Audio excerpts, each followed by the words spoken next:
higos y higos. Por los higos de los higos. Por los higos de los higos. En la otra descripción, y la vemos en la iglesia de Pérgamo, es que Cristo mismo se describe como el que tiene la espada aguda de dos filos. ¿Qué tú piensas acerca de esa descripción? Fuerte. Yo quisiera compartir un versículo bíblico acerca de esto, porque dice, porque la palabra de Dios es eficaz, viva y eficaz, más cortante que toda espada de dos filos, y penetra hasta partir el alma y el espíritu, las coyunturas, los tuéstanos, y discierne los pensamientos, las intenciones del corazón. Recuerda que Cristo es el verbo. ¿Y qué es el verbo? La palabra. La palabra, sí. Ahí está más claro que el agua, la palabra de Dios. En el mismo primer capítulo de Juan, de los 4 evangelios, el capítulo de Juan, habla acerca de que el verbo se hizo, o sea, el verbo se hizo hombre. Sí. Ahí está. Y el verbo era Dios y al principio era Dios. O sea, el verbo de Dios, Jesucristo. Sí, así Ahí es. está, eso está más claro. Jesucristo ve los corazones y discierne todo. Y mira que Él es lento para la ira y grande misericordia, como lo describe el salmista David. Y Él está dando oportunidad incluso. Aquí nosotros no queremos atacar a nadie, la condición de nadie. Él es fiel y misericordioso. Ahora bien, Él toca tu puerta, como lo dice Apocalipsis 3, y Él quiere cenar contigo. Depende de ti si lo quieres dejar entrar a cenar, me refiero a tu corazón. Si no, gloria a Dios, más para adelante vive gente. Es interesante, ¿verdad? Como aquí se refiere también al que tiene la espada aguda de dos filos. O sea, la palabra, y esa es la espada, ¿verdad? Como también dice su palabra, que nuestra guerra no es con sangre ni carne, sino espiritual, ¿verdad? Sí. Sí, exactamente. O sea, de la única manera que nosotros podemos pelear contra el enemigo, que ya fue vencido, pero todavía le quedan unos días, es con la palabra de Dios, esa es nuestra espada.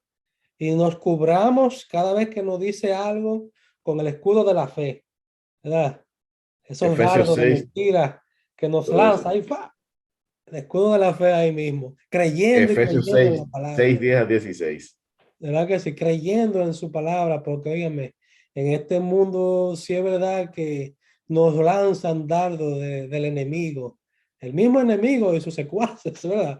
Óyeme, es terrible, terrible, pero debemos ahí cubrirnos con el escudo de la fe y no quedarnos solo cubriéndonos, tenemos que defendernos con la palabra, ¿verdad? Que es la espada viva. Cristo mismo, ¿verdad? Su palabra en Génesis vemos que dice que Dios habló, ¿verdad? Y se hizo todo. En Juan, ¿verdad? Juan 1:1, en el griego es kai ho logos, ¿verdad? O sea, logos, también verbo o palabra, se está refiriendo a Cristo mismo también, como el logos, como la palabra que se hizo carne y habitó entre nosotros y vimos su gloria. ¿Verdad? Sí, Y que todos aquellos que le reciben, él está el derecho o la potestad de ser llamados hijos de Dios. claro que sí. Hermoso, ¿verdad? Que sí. Y ahora hay otra descripción que él usa para la iglesia de Tiatira. Y aquí él se refiere como al Hijo de Dios, ojos como llamas de fuego y pies como bronce bruñido. ¿Sabe qué es interesante? Cuando vemos aquí que él se refiere como al Hijo de Dios, pues aquí él no se está poniendo como yo soy un hijo de Dios, no, el Hijo de Dios.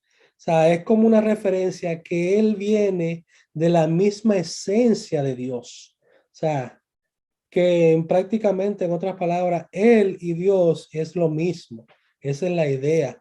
Cuando Cristo decía que él era el Hijo de Dios, se lo decía a los fariseos se molestaban. Ellos hasta se rasgaban la ropa porque decían, mira haciendo blasfemia, diciendo blasfemia porque se está haciendo igual a Dios. ¿Verdad? Óigame, y esa fue una de las cosas que más les molestó a ellos de Sí, Jesús, porque imagínate, se estaba haciendo como hijo. Nosotros somos hijos de Dios, pero no porque nacimos así, sino por la herencia y el sello que Cristo nos da a través de creer en Él. Cuando nosotros nacemos, ¿qué somos? ¿Somos hijos o qué Sí, somos? claro. Mira, tú O sea, mencionas somos algo. creación, es lo que quería decir. O Sí, sea, claro. nacemos, somos creación de Dios, pero no hijos. Nos hacemos hijos cuando venimos a Cristo. Sí. En uno de los salmos también él menciona que el Señor es fuego consumidor. O sea, tú buscas en las manifestaciones de Dios en fuego, en la salsa de fuego de Moisés. Ahí aparece el manifestado Sí. también. Aparece aquí como fuego, semejante al bronce brumido. Entonces, tú sabes que cuando tú incendias algo, el fuego es color bronce, arroja un color bronce. Así Sí. mismo es para que tú veas que es el poder de Dios, el poder de Jesucristo, manifestado en ese fuego, en esa llama de fuego. Sí. Sí. En otras palabras, también vemos aquí como, o sea, ojos, cuando dice, ¿verdad? Como llamas de fuego, ¿verdad?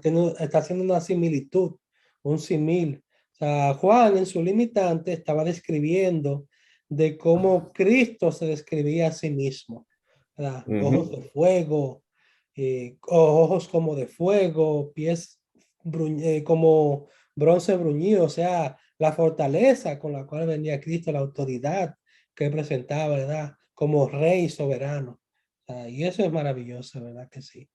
Bien, continuando, vemos también que a cada una de las 4 iglesias Jesús les dice la misma frase: yo Ujú. conozco tus obras.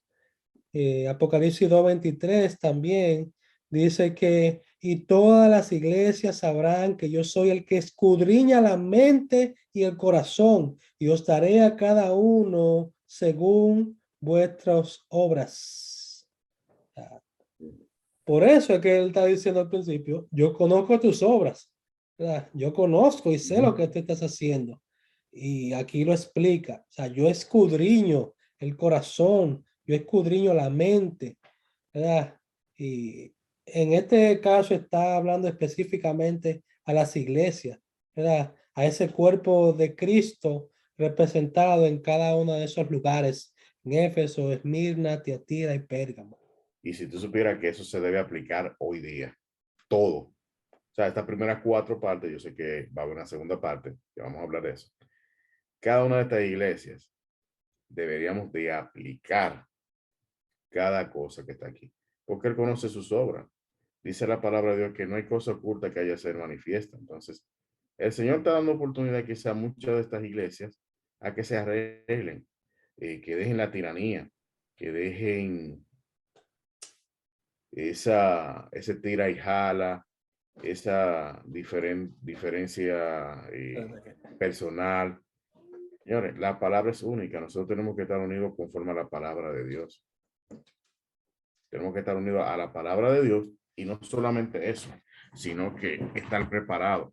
Y si tú ves que, por ejemplo, cuando tú mencionas, escribe el ángel de la iglesia a cada uno de sus pastores, no solamente a estos que están aquí mencionados con nombres, vamos a decirlo en general, es a todos los pastores a nivel global, que este sombrero tiene que servir a cada uno de ellos, de que se metan en oración porque en oración y que el Señor le muestre qué es lo que está sucediendo y qué se debe de hacer y qué medidas se debe de tomar. Y yo creo que la medida que se debe tomar está aquí en la palabra. Cristo puede decir que conoce las obras de cada iglesia y también es el único que escudriña la mente y el corazón. O sea que antes de ver las obras, Cristo está viendo la intención del corazón con las que estas obras se hacen. Recordemos la viuda que dio como ofrenda los 2 dracmas. Ujú. ¿Puede hablar de eso, de la viuda? Sí, yo me acuerdo, sí. ¿Se puede hablar de la viuda? A la vida de los 2 dracmas. Bueno, esa fue cuando estábamos recogiendo la ofrenda en el templo. Ella dio todo lo que tenía. Es como yo te decía a ti. Imagínate tú que ella hubiese tenido los 2 millones de dólares.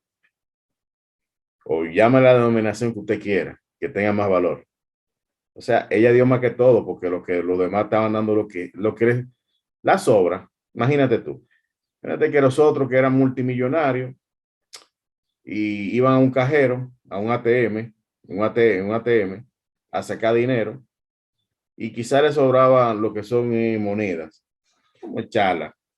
Pero esta señora dio todo o sea, dio todo en fe, todo lo que tenía. Y yo sé que quizá no está registrado y yo sé que ella se sintió orgullosa y se sintió más que satisfecha el ella haber aportado todo lo que ella tenía, aportarlo a la causa del Señor. Y así, recordemos también, ¿verdad? Que una viuda en ese tiempo no era lo mismo que una viuda ahora. O No, sea, hay las era viudas de ahora que prácticamente, tienen dinero, ¿verdad que sí? O sea, que incluso hay casas recompensas, cazadores de casa gente que se fortuna, casa con viuda. Casa fortuna también, ¿verdad? casa fortuna. Sí, casa fortuna era la palabra. Oye, Conocemos mucho.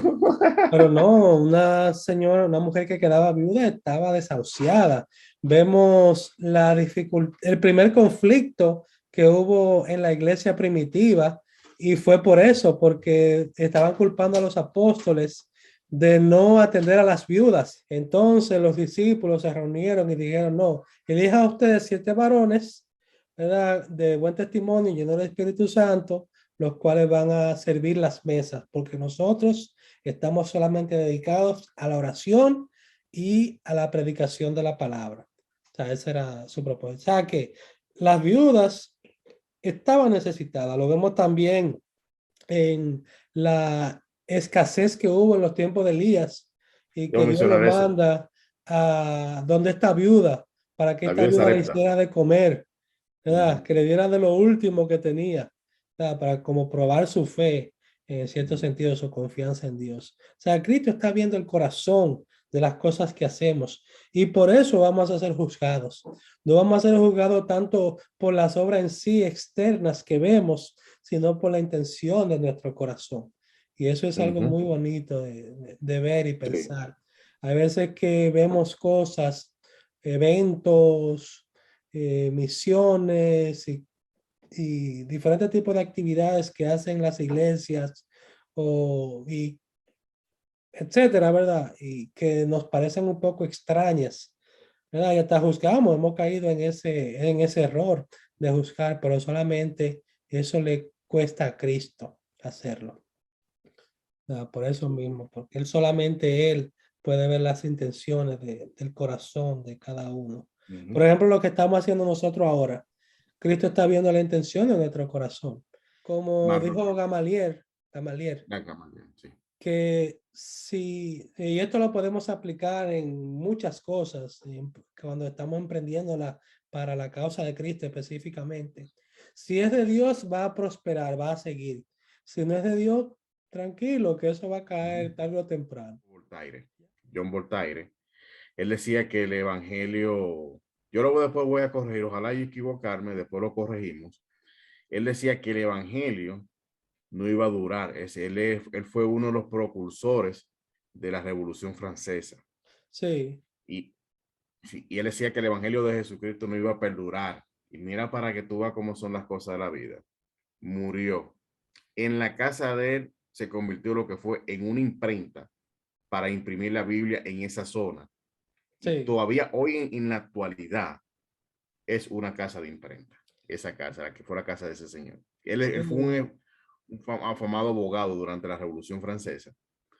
Tenemos también a John Lennon. John Lennon, él decía que él era, los virus eran más famosos que Jesucristo y que Jesucristo iba a tender a desaparecer. Él lo dijo en la década de los 70, 1970 y algo.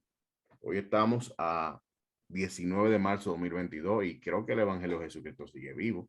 sí, exactamente. Se le cayó esa teoría a él en ese entonces. Sí, lo de Voltaire, la frase exacta fue que él agarró la Biblia y Ujú. dijo, este libro en 100 años va a ser obsoleto. Eso fue lo que él dijo exactamente. Y Sí, luego exactamente pues se fue eso, sí. convirtió en un centro de distribución de Biblia e imprenta Sí. de ese lugar. Eso yo lo Ujú. tengo también en unos videos que voy a hacer próximamente acerca de la evolución de la Biblia y su Sí. inspiración también. Bien, entonces esto vimos acerca de que Cristo es quien puede y es el único que puede escudriñar los corazones y es el que puede decir, yo conozco tus obras, por esto y por esto.